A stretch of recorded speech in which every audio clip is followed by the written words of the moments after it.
آیت الکرسی میں چھپے ہوئے کچھ ایسے راز جن کو سن کر آپ جان کر دنگ رہ جائیں گے، حیران رہ جائیں گے۔ اکثر و بیشتر لوگ آیت الکرسی پڑھتے ہیں، عام طور سے نماز کے بعد آیت الکرسی پڑھنے کا لوگوں کا ورد ہوتا ہے کہ انہوں نے نماز کمپلیٹ کی، نماز پڑھ لی، اس کے بعد پھر وہ لوگ آیت الکرسی پڑھتے ہیں۔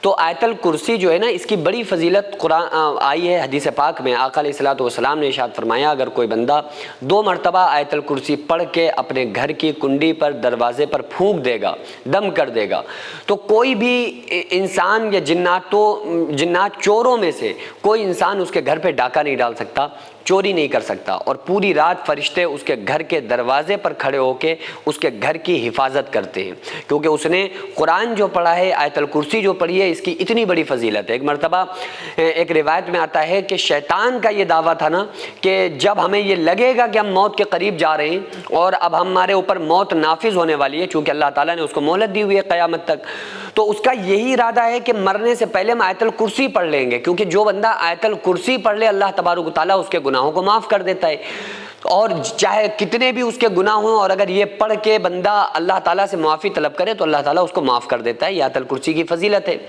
تو شیطان کا جب یہ ارادہ ہوا نا کہ ہم اس کو اپنے موت سے پہلے پڑھ لیں گے اور اللہ تعالیٰ سے ہم پھر معافی طلب کر لیں گے، تو کتابوں میں آتا ہے کہ اللہ تبارک و تعالیٰ ان الفاظ کو جو آیت الکرسی کے مین الفاظ ہیں، جو بیچ کے جو الفاظ ہیں جن پر اللہ تبارک و تعالیٰ جن کی وجہ سے بخشش فرماتا ہے، وہ اللہ تعالیٰ شیطان سے بھلا دے گا۔ وہ پڑھنا چاہے گا لیکن پھر وہ نہیں پڑھ پائے گا، کیونکہ تو چالاکی ہے نا، کوئی بندہ اللہ سے چالاکی کرے تو اس سے بڑا بے وقوف کوئی نہیں ہے۔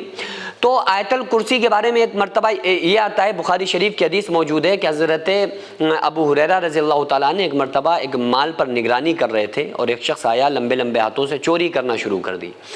تو حضرت ابو ہریرہ نے پکڑ لیا کہ بھائی تو چور ہے، چوری کر رہے، چل تجھے رسول اللہ صلی اللہ علیہ وآلہ وسلم کے پاس لے کر جائیں گے۔ تو اس نے کہا میرے چھوٹے چھوٹے بچے ہیں، اے ابو ہریرہ مجھے چھوڑ دو، میں آئندہ وعدہ کرتا ہوں کبھی چوری کرنے نہیں آؤں گا۔ کہا چلو ٹھیک ہے، آج پہلی غلطی سمجھ کے معاف کر دیں۔ اگلے دن آقا علیہ السلام نے حضرت ابو ہریرہ سے کہا کہ اے ابو ہریرہ کیا ہوا، کل رات تمہارے چور کا، قیدی کا آیا تھا؟ کہا جی یا رسول اللہ آیا تھا۔ کہا کیا ہوا؟ کہا اس نے اپنی بھوک کا اور اپنے بچوں کی بھوک کا میرے سامنے ذکر کیا تو میں نے اس کو آزاد کر دیا۔ آقا علیہ السلام نے ارشاد فرمایا اے ابو ہریرہ آج وہ پھر آئے گا۔ اگلے دن وہ پھر آیا، پھر اس نے یہی کیا، تیسرا دن ہوا، تیسرے دن پھر آیا۔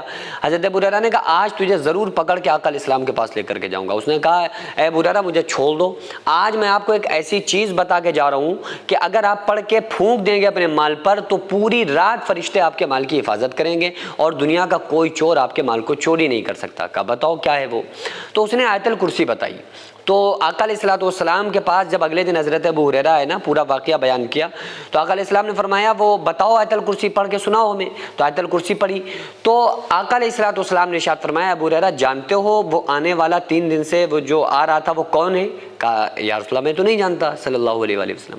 تو آپ نے فرمایا وہ شیطان تھا، اور دنیا کا سب سے جھوٹا انسان آج تم سے سچ بول کر گیا ہے۔ اے ابو ہریرہ اگر واقعی تم نے اس کو پڑھ کے دم کر دیا نا تو دنیا کا کوئی چور تمہارے مال کی چوری نہیں کر سکتا۔ سینکڑوں ایسے غریب پریوار جو فاقہ کر کے زندگی گزار رہے ہیں، اور بہت سے ایسے مجبور لوگ جو غربت کی وجہ سے بیماریوں سے جوجھ رہے ہیں اور ان کے پاس علاج کرانے کے لیے بھی پیسے نہیں ہیں، تو ان غریب فیملیز کو ہر مہینے ہماری سوسائٹی راشن دیتی ہے اور ان غریبوں کا فری میں علاج کراتی ہے۔ تو آپ لوگ ہمارے ساتھ مل کر ان بیوہ عورتوں اور یتیم بچوں کا سہارا ضرور بنیں، اور ان کے راشن اور دوا علاج کے لیے زیادہ سے زیادہ تعاون کریں، اور یہ ارادہ کریں کہ غریب کے بچوں کو انشاءاللہ بھوکا نہیں سونے دیں گے، اور ہر ہفتے ہر مہینے آپ لوگوں سے جو بھی ہو سکے آپ تعاون ضرور کریں۔ ان کو 10 سال سے جو لوگ بستر پر پڑے ہوئے ہیں انشاءاللہ تعالی ہم سب مل کر ان غریبوں کا علاج بھی کرائیں گے، اور ہر مہینے انشاءاللہ تعالی ان غریبوں کو ہم راشن پہنچائیں گے۔ یہ سوسائٹی کا اکاؤنٹ نمبر ہے اور یہ اسکینر ہے، آپ لوگ اس اکاؤنٹ پر یا اس اسکینر کے ذریعے آپ غریب فیملیز کی ہیلپ کر سکتے ہیں۔